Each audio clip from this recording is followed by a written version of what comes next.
قرآن ہے میرا رہنما، قرآن شفا ہے، نور ہے قرآن، جلا دل کی میرا قرآن، رضا رب کی میرا قرآن، قرآن قرآن۔ الحمدللہ رب العالمین والصلاة والسلام علی سید المرسلین، اما بعد فاعوذ باللہ من الشیطان الرجیم، بسم اللہ الرحمن الرحیم۔ الصلاة والسلام علیک یا رسول اللہ وعلی آلک واصحابک یا حبیب اللہ، الصلاة والسلام علیک یا نبی اللہ وعلی آلک واصحابک یا نور اللہ۔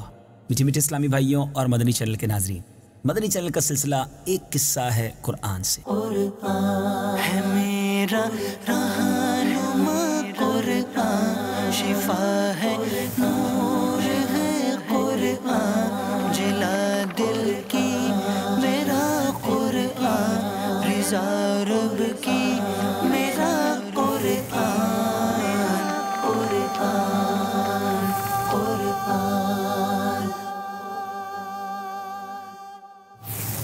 اور اس سلسلے میں ہم ایک بہت ہی خوبصورت اور انوکھا واقعہ، جی ہاں عجیب و غریب واقعات قرآن پاک کے ہم سنتے ہیں۔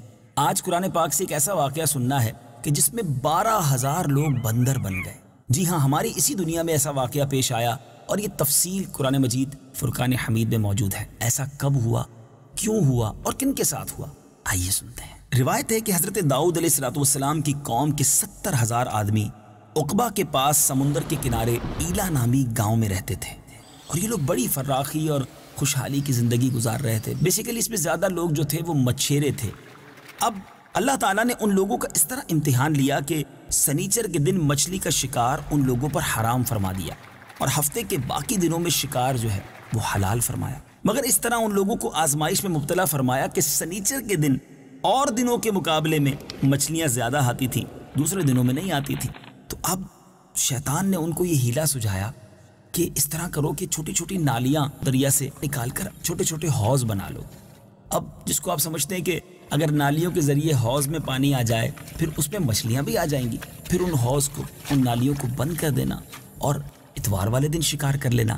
ہفتے کو جو مچھلیاں ہیں وہ تمہارے چھوٹے چھوٹے جو تم نے پاٹس بنائے ہوں گے، حوض بنائے ہوں گی، اس کے اندر آ کر قید ہو جائیں گی۔ اب ذرا غور کریں تو بیسیکلی یہ بھی تو ایک شکار ہی ہے، مگر شیطان نے ہیلا سجھایا تھا، غلط ہیلا تھا، اور یہ اللہ کی نافرمانی والا کام تھا۔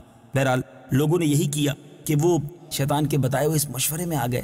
اب ان لوگوں میں، ان یہودیوں میں 3 گروہ بن گئے، 3 گروپس ہو گئے۔ کچھ لوگ ایسے تھے جو شکار کے اس شیطانی ہیلے سے منع کرتے رہے اور ناراض و بیزار ہو کر ان لوگوں سے الگ رہے، باز رہے۔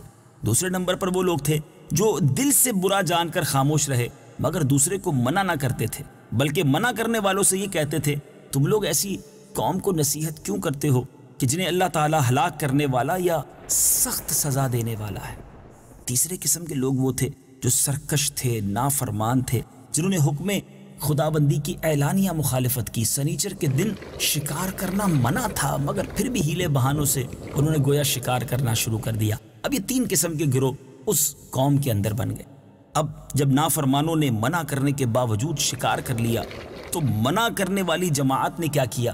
انہوں نے کہا کہ ہم ان نافرمانوں سے اب کوئی میل ملاپ نہیں رکھیں گے۔ انہوں نے اللہ تعالیٰ کے حکم کی صریحاً بالکل علل اعلان نافرمانی کی ہے، اب ہم ان سے الگ رہیں گے۔ تو انہوں نے کیا کیا کہ گاؤں کو تقسیم کر کے درمیان میں دیوار بنا لی۔ فرما بردار لوگ یعنی اللہ کے حکم کو ماننے والے لوگ ایک طرف ہو گئے، نافرمانوں کو گویا دوسری طرف کر دیا گیا۔ اب دونوں طرف آمد و رفت کے لیے اس دیوار میں ایک دروازہ بھی بنا لیا۔ حضرت داؤد علیہ السلام کی قوم کے یہ لوگ تھے۔ جب آپ کو پتہ چلا کہ قوم کے ہزاروں لوگ ایسے بھی ہیں جنہوں نے اللہ عز و جل کے حکم کی نافرمانی کی اور سنیچر والے دن بھی شکار کیا ہے، آپ علیہ السلام نے غضبناک ہو کر شکار کرنے والوں پر لعنت فرما دی۔ اس کا اثر یہ ہوا کہ ایک دن ان خطا کاروں میں سے کوئی باہر نہ نکلا۔ اب برابر میں سے 12,000 کے قریب لوگ تھے، کوئی اس طرف نہ آیا۔ ادھر والے لوگ دیوار پر چڑھ کر انہیں دیکھنے لگے کہ ماجرا کیا ہے، آج کوئی بھی وہاں سے اس طرف نہیں آیا۔ میٹھے میٹھے اسلامی بھائیوں، جب انہوں نے انہیں دیوار پر چڑھ کر دیکھا تو پتہ چلا کہ وہ 12,000 کے قریب جو لوگ تھے وہ بندر بن چکے تھے، ان کے چہرے مسخ ہو چکے تھے۔ اب دروازہ کھولا گیا تو وہ مجرم جو تھے، جو بندر بن چکے تھے، وہ داخل ہوئے۔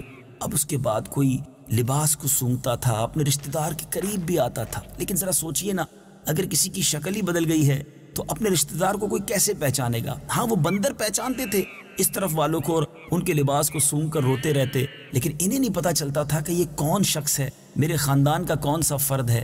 بہرحال میٹھے اسلامی بھائیوں، یہ 3 دن تک زندہ رہے، لیکن ان 3 دنوں میں کچھ کھا پی نہ سکے، یوں ہی بھوکے پیاسے سارے ہلاک ہو گئے۔ شکار سے منع کرنے والا گروہ ہلاکت سے سلامت میں رہا، اور صحیح قول یہ ہے کہ دل سے برا جان کر خاموش رہنے والوں کو بھی اللہ تعالیٰ نے اس عذاب سے بچا لیا۔ کیسا عجیب و غریب واقعہ ہے۔ اس واقعے کا اجمالی بیان تو سورہ بقرہ میں ہے۔ آئیے سورہ بقرہ کی پارہ 1 آیت نمبر 65 کی تلاوت بھی سنتے ہیں اور ترجمہ بھی سنتے ہیں۔ وَلَقَدْ عَلِمْتُمُ الَّذِينَ اعْتَدَوْا مِنْكُمْ فِي السَّبْتِ فَقُلْنَا لَهُمْ كُونُوا قِرَدَةً خَاسِئِينَ۔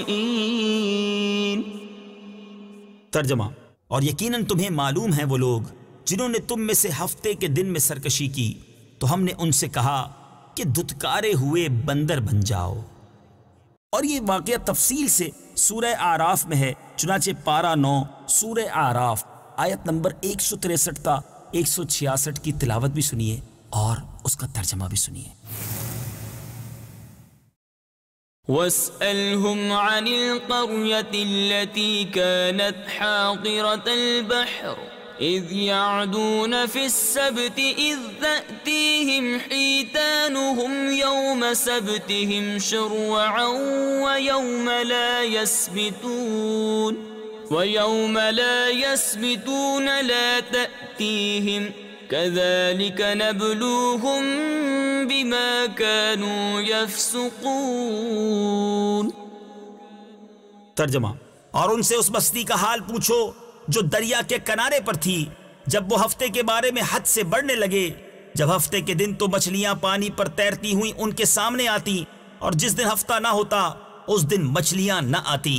اسی طرح ہم ان کی نافرمانی کی وجہ سے ان کی آزمائش کرتے تھے۔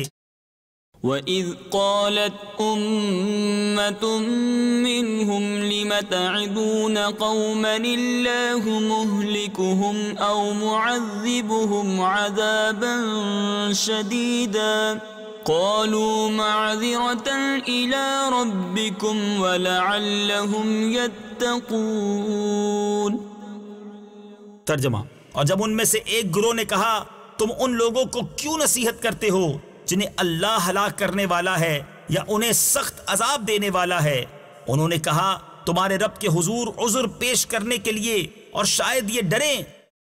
فَلَمَّا نَسُوا مَا ذُكِّرُوا بِهِ أَنجَيْنَا الَّذِينَ يَنْهَوْنَ عَنِ السُّوءِ وَأَخَذْنَا الَّذِينَ ظَلَمُوا بِعَذَابٍ بَئِيسٍ بِمَا كَانُوا يَفْسُقُونَ۔ ترجمہ: پھر جب انہوں نے اس نصیحت کو بھلا دیا جو انہیں کی گئی تھی، تو ہم نے برائی سے منع کرنے والوں کو نجات دی اور ظالموں کو ان کی نافرمانی کے سبب برے عذاب میں گرفتار کر دیا۔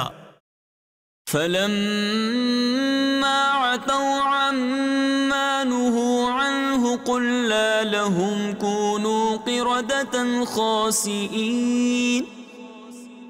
ترجمہ: پھر جب انہوں نے ممانعت کے حکم سے سرکشی کی، ہم نے ان سے فرمایا دھتکارے ہوئے بندر بن جاؤ۔ میٹھے میٹھے اسلامی بھائیوں، اس واقعے سے سیکھنے کو کیا ملا؟ پہلے تو یہ سمجھ آتا ہے کہ وہ لوگ جو اللہ کے نبی کی نافرمانی کرتے ہیں، اور اگر نبی علیہ السلام ان سے ناراض ہو جائیں تو اللہ کا غضب کیسا نازل ہوتا ہے، انسان بندر تک بن سکتا ہے۔ اب یہاں اس قوم کے اس دل دہلانے والے واقعے میں 2-3 باتیں بڑی سمجھنے والی ہیں۔ ایک تو اللہ کے نبی کی نافرمانی، دوسرا شیطان کے ہیلے بہانوں میں آ جانا۔ لوگ کہتے ہیں جناب سب چلتا ہے، اب جیسے آج کے دور میں سود کا نام انٹرسٹ رکھ دیا گیا، پروفٹ رکھ دیا گیا، ہیلا بنا کر، بہانہ بنا کر کسی چیز کو جائز کر دینا۔ جب تک علماء حق، ہمیں علماء اہل سنت ہماری رہنمائی نہ کریں، اپنے طور پہ ڈیسیشنز نہ لیا کریں کہ یہ بھی ٹھیک ہے تو وہ بھی ٹھیک ہے۔ نہیں، شیطان تو چاہتا یہی ہے کہ ہم شریعت کی راہ سے ہٹ کر گناہوں بھرے راستے پر آ جائیں۔ اور پھر دوسری بات، پیچھے اسلامی بھائیوں، ہمیں یہ سمجھ آ رہی ہے کہ جب بھی روزی کمائی جائے بالخصوص اس میں فقط رزق حلال ہی کی طرف جانا چاہیے. اللہ کی نافرمانی کر کے رزق جو کماتے ہیں وہ برباد ہوتے ہیں. اللہ مجھے اور آپ کو اپنے اور اپنے حبیب علیہ الصلوۃ والسلام کا فرما بردار بھی بنائے, فقط رزق حلال کمانے والا بنائے, رزق حرام سے ہم سب کو محفوظ فرمائے اور ہم سب کے رزق حلال میں خوب برکت عطا فرمائے. قرآن پاک کے نور سے ہم سب کے دلوں کو منور فرمائے. ایک قصہ ہے قرآن سے, سلسلہ اسی نیت کے ساتھ لے کر حاضر ہوتے ہیں تاکہ ہمیں معلوم ہو کہ قرآن پاک میں کیسے عجیب و غریب واقعات ہیں اور اس میں ہمارے لیے کیسے کیسے درس پوشیدہ ہیں. اللہ تبارک و تعالیٰ سے ہم سب دعا کرتے ہیں ہم سب کو روزانہ تلاوت قرآن مجید کی توفیق عطا فرمائے. صلو علی الحبیب صلی اللہ تعالی علی محمد صلی اللہ علیہ وسلم. قرآن ہے میرا رہنما, قرآن شفا ہے, نور ہے قرآن, جلا دل کی میرا قرآن, رضا رب کی